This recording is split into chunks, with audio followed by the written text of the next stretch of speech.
Michel Sapin, c'est donc le moment de l'After RMC avec Véronique Jacquier ce soir. Bonsoir Véronique. Bonsoir Michel Bonsoir. Sapin, bonsoir Olivier. Je vous propose de revenir sur la situation du groupe Doux, le producteur de volailles qui est en redressement judiciaire depuis vendredi. Il n'a pas accepté les mains tendues qu'on lui proposait et visiblement on n'a pas pu le contraindre. Je vous propose de revenir sur ce que vous disiez au début de l'émission.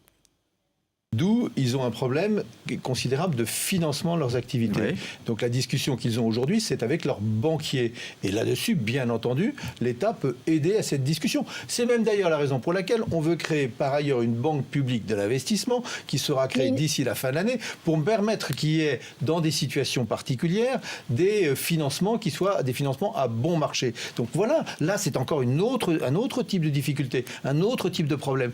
Oui, mais il vous a dit je suis maître chez moi. Évidemment Oui, parce qu'il est qu'il ne veut maître pas que chez le lui. banquier entre dans son Mais capital. il est maître justement. chez lui comme quelqu'un qui doit respecter la loi. Il doit obéir à la loi, dites-vous. Alors il y a une information qui vient de nous parvenir. José Bové dit sur son blog que sur 15 ans, le groupe Doux a bénéficié d'aides de la PAC considérables, 1 milliard d'euros. Politique agricole commune. Hein, Voilà, précise. tout à fait, la politique agricole commune, et ça en ferait le plus gros bénéficiaire en France. Alors là, on a vraiment le sentiment qu'on est doublement devant une impuissance de la part de l'État. Et sur quel levier vous pensez qu'on puisse agir ? Oui, mais- Dorénavant, à partir d'aujourd'hui, Voilà, quand on connaît ces parce que ce infos. que vous soulignez, c'est le passé. Hmm. Et vous soulignez un certain nombre de décisions qui ont été prises, par exemple des aides publiques, qu'elles soient européennes. Pire encore, il peut y avoir aussi eu des aides de l'État ou des aides de collectivités territoriales au cours de ces dernières années, pour nous ou pour d'autres. Donc ça, c'est le passé. On ne peut pas faire rendre une aide en fonction d'une règle que nous voulons fixer. Par contre, pour l'avenir, ça a été dit pendant la campagne électorale, ce sera fait, mais il faut aussi une majorité pour le voter. À l'avenir, les aides qui auront été accordées pour soutenir l'emploi, pour créer des emplois, si ces emplois ne sont pas créés, si les engagements ne sont pas respectés, ces aides devront être remboursées. C'est ce que j'avais fait, moi, je n'étais pas le seul, comme président de la région Centre, lorsque j'accordais une aide. Je signe le contrat avec l'entreprise. Un contrat, ça doit être respecté des deux côtés. Eh bien, les entreprises le comprennent très bien, cette affaire de contrat. Et quand une entreprise s'engageait à créer 50 emplois et qu'elle n'en créait que 10, elle m'a remboursé les aides que je lui avais accordées. Il faut qu'il en soit ainsi Oui, mais partout. comment être sûr que l'entreprise est encore solvable pour rembourser ? Comment être sûr qu'elle ne va pas utiliser des subterfuges pour passer à travers les mailles du filet ? Évidemment. Évidemment qu'il peut y avoir des gens qui veulent frauder ou qui veulent passer à côté des obligations qui sont les siennes.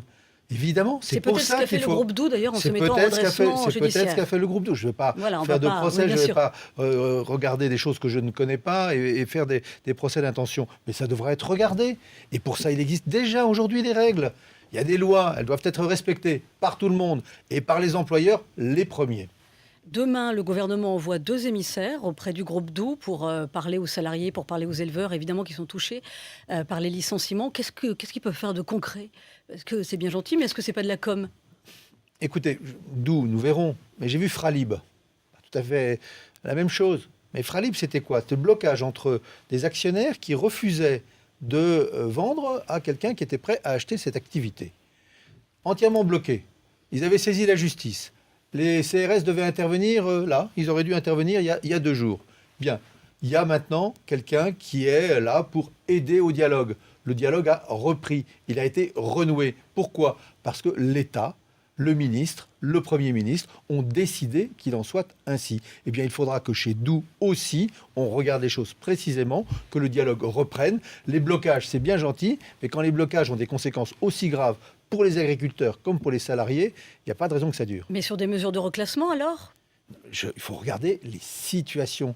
Chaque entreprise est confrontée à une situation différente. Chaque employeur a une attitude différente. Il y en a qui se battent comme des beaux diables, qui font tout ce qu'ils peuvent, qui essayent de sauver l'emploi, et puis à un moment donné, ils ne peuvent pas parce que le carnet de commande n'est plus là. Ceux-là, on ne va pas aller les Mais obliger dites-moi, à faire vous des choses qu'ils ne allez, peuvent pas engager faire. beaucoup de fonctionnaires parce que s'il faut aller surveiller toutes les entreprises au cas par cas comme ça, c'est du boulot. Hein, 36, paraît-il. On doit pouvoir y arriver avec ceux qui existent aujourd'hui. paraît-il, dites-vous? Vous disiez 36 chiffres. C'est le Premier ministre qui a dit 36. ça. C'était la CGT dans un premier Non, temps. non, le Premier ministre a dit ensuite. 36. Bien, 36 qui sont en grande difficulté aujourd'hui. Je pense qu'on peut arriver à faire en sorte que ceux qui sont là aujourd'hui, dès lors qu'ils sont bien organisés, bien ordonnés et avec des bonnes directives, fassent en sorte que des solutions, pas partout, mais que des solutions, quand elles peuvent être trouvées, soient trouvées. Alors, mesure phare de la présidence Hollande, la retraite à 60 ans. Vous en avez longuement parlé avec Jean-Claude Mailly il y a quelques minutes. La retraite à 60 ans pour ceux qui ont commencé à travailler avant 19 ans. Et vous avez confirmé que des mères de famille pourraient bénéficier de la mesure. On vous écoute. Un tout petit point de technique. Il existe aujourd'hui déjà un dispositif pour ceux qui ont moins de 18 ans. Dans ce dispositif favorable, ce qu'on appelle les carrières longues pour les moins de 18 ans, il est pris déjà en compte une partie des congés maternité. La question qui peut se poser, et c'est au Premier ministre, à la ministre chargée de cette question, Marisol Touraine, et au Premier ministre de décider, la question qui peut se poser, c'est de savoir si on accorde un petit peu plus d'avantages que celui qui existe aujourd'hui. Voilà un des sujets qui est sur la table et qui est d'ailleurs discuté avec les partenaires sociaux.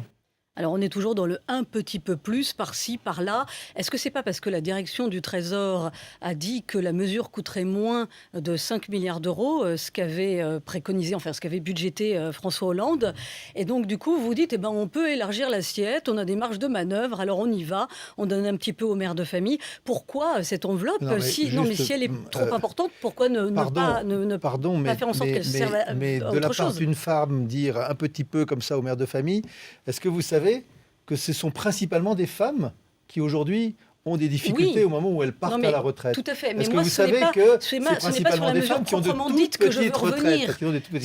Il n'est pas question de discriminer les mères de famille. Mais dès lors que nous avons une possibilité de bouger tout en restant à l'intérieur des enveloppes qui avaient été précisées, il me paraît légitime que ce soit cette catégorie-là de la population à laquelle on essaye de répondre. Quand ils ont des préoccupations de cette nature. Fallait-il élargir absolument l'assiette quand on sait que vous avez une enveloppe qui est plus conséquente que prévu ? Sur ce point, ça me paraît légitime de travailler dans ce sens-là. Je le répète, parce que ce sont principalement les femmes qui sont confrontées à ces départs à la retraite qui sont repoussés dans le temps et avec de toutes petites retraites si on calculait de cette manière-là. Donc ça me paraît légitime. Pour le reste, le Premier ministre a dit les choses très simplement. Nous ne dépasserons pas, au total, nous ne dépasserons pas ce qui avait été prévu et ce qui est financé, comme vous le savez. Parce qu'il y a une dépense, mais il y a en face une recette. Et cette recette, elle a été annoncée pendant la campagne électorale, en toute transparence, 0,1% de plus chaque année sur les cotisations vieillesse, pour financer la fin de cette mesure injuste. Tout le monde le comprend bien. Et est-ce que les partenaires sociaux que vous allez rencontrer à la mi-juillet le comprennent aussi ? C'est-à-dire que vous allez vraiment border ces mesures ? Ces questions-là seront traitées avant la conférence de juillet, s'agissant du décret sur ceux qui ont entre 18 et 20 ans et qui ne peuvent pas partir on arrive à la fin d'ailleurs, parce que le retraite. décret doit être pris. Il va être en tous les cas, son contenu va être annoncé, je pense, dans les jours qui viennent. Il y a ensuite des consultations obligatoires et nécessaires qui feront que le décret lui-même paraîtra un peu plus tard. Mais son contenu sera connu. Les derniers arbitrages sont devant nous. Alors toujours à propos de la retraite à 60 ans, Bruxelles dit attention, elle a donné des recommandations cette semaine en disant attention, en 2018 il faut remettre votre système de retraite sur la table, même avant d'ailleurs, mais enfin 2018 c'est la deadline. En partant comme ça, c'est-à-dire en élargissant l'assiette pour la retraite pour ceux qui ont commencé à travailler avant 19 ans, est-ce que vous pensez que notre système peut être pérenne ? On ne fait pas une réforme pérenne en asseyant cette réforme sur une injustice. Ceux qui ont payé la pseudo-réforme, la contre-réforme, comme le disait Jean-Claude Mailly du gouvernement précédent, c'est ceux-là. C'est ceux qui ont commencé très tôt dans les métiers les plus pénibles. C'est pas la bonne réforme. Mais on ne peut pas sauver le régime de tout le monde en tapant sur une catégorie de Français qui est au plus la catégorie la plus affaiblie, la plus en difficulté. Donc il y aura une réforme, il y aura la nécessité d'inscrire dans la durée. Ça n'est pas fait. Vous êtes la première à le savoir. Le système de retraite n'est pas financé. Contrairement à ce que disait Nicolas Sarkozy, il n'est pas financé, il n'a pas été sauvé. Et comment on va le financer ? Ils ont gagné du temps. Mais comment on va le financer ? On mettra, on en a parlé avec Jean-Claude Mailly, tous les éléments sur la table et il faudra trouver c'est la fiscalité, les solutions. Mais non, mais ça fait pas. Il n'y a pas que la fiscalité, mais il y a par exemple la question de savoir si seuls les revenus du travail doivent financer les régimes de retraite. On peut imaginer qu'il y ait d'autres contributions que les seuls revenus Par exemple du travail. Ben, des contributions, des revenus du capital, comme on dit, des revenus d'un certain nombre de placements. Voilà, c'est déjà ce qui a été engagé avec la CSG, qui porte aussi sur les revenus du capital. Mais c'est tout Donc cela ça veut qu'il faut dire mettre sur la globalement table. des augmentations d'impôts. Non, bah, ça veut dire aussi peut y avoir des mouvements sur tel ou tel aspect. Je vous ai dit qu'il y avait 3 grands paramètres. Premier paramètre, c'est l'âge de départ à la retraite. Le deuxième paramètre, c'est la durée de cotisation. Le troisième paramètre, ce sont les ressources. C'est tous ces sujets-là qui seront sur la table. Mais vous savez, les gens, ils savent bien qu'on ne fait pas des miracles comme ça, n'importe comment. Ils savent très bien qu'il y a un certain nombre de contraintes. Ils savent très bien qu'il faut remettre les Donc finances on n'est pas en publiques. 80, voilà. Allez. Ah oui, quand vous avez remarqué, on a pris Alors, tous les uns et les autres un peu plus d'âge. Vous avez évoqué pendant l'émission le contrat de génération et je voudrais qu'on précise quelque chose parce que ce contrat de génération, c'est donc une entreprise qui embauche un CDI, un jeune placé sous le tutorat d'un senior de plus de 55 ans. Ça veut dire qu'il y a des exonérations de charges pour les 2 salaires. François Hollande a dit il y a quelques jours, et vous l'accompagnez d'ailleurs lors d'une visite en entreprise, que ce dit contrat ne s'appliquerait pas mécaniquement, que ce serait au cas par cas. Mais comment vous allez faire? C'est une usine à gaz. Non, mais justement, il faut faire quelque chose de très simple, parce que quand c'est trop compliqué, les entreprises, il y en a plein des dispositifs. Oui. J'en découvre tous les jours. Ils sont dans mon département ministériel. J'en découvre tous les jours. Des dispositifs d'allègement de charges ciblés comme ci, comme ça. Ils sont tellement compliqués qu'il n'y a pas grand monde qui les utilise. Donc, il y en a beaucoup trop. Donc, il faut faire très simple. Il faut des mécanismes simples qui seront le cadre général, le cadre national. Mais ensuite, vous ne mettez pas en place ce système-là, ce tutorat, de la même manière dans une grande usine de fabrication d'automobiles ou dans un petit atelier d'artisanat. Vous ne le faites pas de la même manière dans l'industrie et dans l'agriculture. Vous ne le faites pas de la même manière dans les services, dans les banques ou dans les commerces. Donc il faut s'adapter. D'où la nécessité d'ailleurs d'avoir une part de dialogue qui permettra aux partenaires sociaux, branche par branche et entreprise par entreprise, de mettre dans les meilleures conditions en œuvre cette belle idée auquel tout le monde aujourd'hui adhère. J'entends les syndicats comme le patronat nous dire que c'est une belle idée. Il faut qu'elle soit suffisamment simple, suffisamment claire au niveau national, mais suffisamment adaptée à la situation de chacune des entreprises. Les premiers contrats de génération, c'est pour quand? Eh bien là encore, il faut une loi, il faut donc j'ai une compris qu'il majorité, fallait une loi. il faut donc un voilà. Parlement. Et vous Mais avez vous vu, fixez j'ai un parlé objectif. beaucoup de lois. Vous fixez un objectif J'ai parlé quand même. je viens de parler de tout le travail mais que c'est les pour, parlementaires, ceux-là qui arrivent, que C'est pour j'espère quoi? être C'est de pour notre côté. premier Eh bien, trimestre 2013. Je pense que la volonté du président de la République, c'est que le contrat de génération soit en application en 2013. Ah oui, mais 2013, début, fin Je répète la même chose?